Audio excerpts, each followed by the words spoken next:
Најпрво сакам да им посакам многу успех на сите винари, на сите лозаропроизводители во Тиквишкиот регион. Денеска е трети ден од овој голем настан кој што го организира општина Кавадарци. Ние сме исклучително среќни што оваа година постигнавме договор со кој што имаме 30% зголемени откупни цени на грозјето. Тоа беше потврдено и на состанок кој што го имавме заедно со винариите и заедно со лозаропроизводителите. Оваа година, покрај тоа што откупната цена на Смедеревката и на Вранецот беше зголемена на 13 и на 15%, дополнително државата во услови на најголема светска криза издвои дополнителни 2 денари за секој литар предадено, за секој килограм предадено грозје и дополнително за секој литар извезено грозје уште 2 денари, односно од 2 до 4 денари, во просек 3 денари, зависно од амбалажата во која што се извезува. Исто така поддршка на винариите, што исто така е индиректно и поддршка на лозаропроизводителите. Тој договор со винариите и со лозаропроизводителите практично овозможи да имаме успешен почеток на бербата. Јас посакувам на сите родот да биде на високо ниво, а на винариите им посакувам многу успех во пласманот на виното надвор од државата. Она што радува е што ние сме втор најголем извозник на вино во регионот.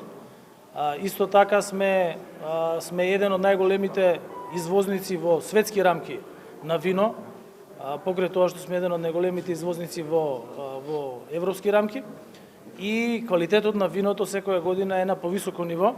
Веќе за 2/3 е зголемен извозот на флаширано вино во однос на наливно вино, што беше случај во минатото, и тоа само потврдува дека политиките кои што владата ги спроведува во изминатите 5 години се на бенефит и на винариите и на лозаропроизводителите и секако на државата, бидејќи извозот на вино од државата надмина веќе 61 милион евра во текот на изминатата година, што е за 19% повеќе од 2020 година.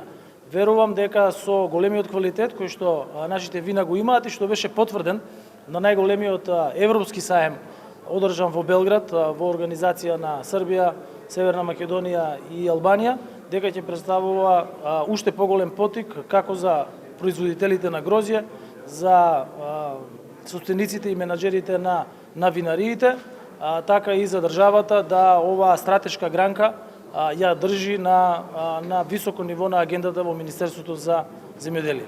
Благодарам. Дел од лозарите алармираат дека има проблем со откупот, особено кај црните сорти на грозје. Дали ќе действува инспекторатот, Министерството, за да се надминат овие реакции? Сите отворени прашања и нормално сите предизвици кои што се јавуваат како и при секој откуп веќе ги има нотирано Министерството за земјоделие и на самиот состанок кој што го имавме со сите, министерот за земјоделие јасно кажа дека инспекторатот е на располагање на сите лозаропроизводители за да интервенираат во секој случај кој што ќе се појави, во кој што ќе има различно толкување на информациите кои што ги имаат и откупувачите и продавачите на грозје.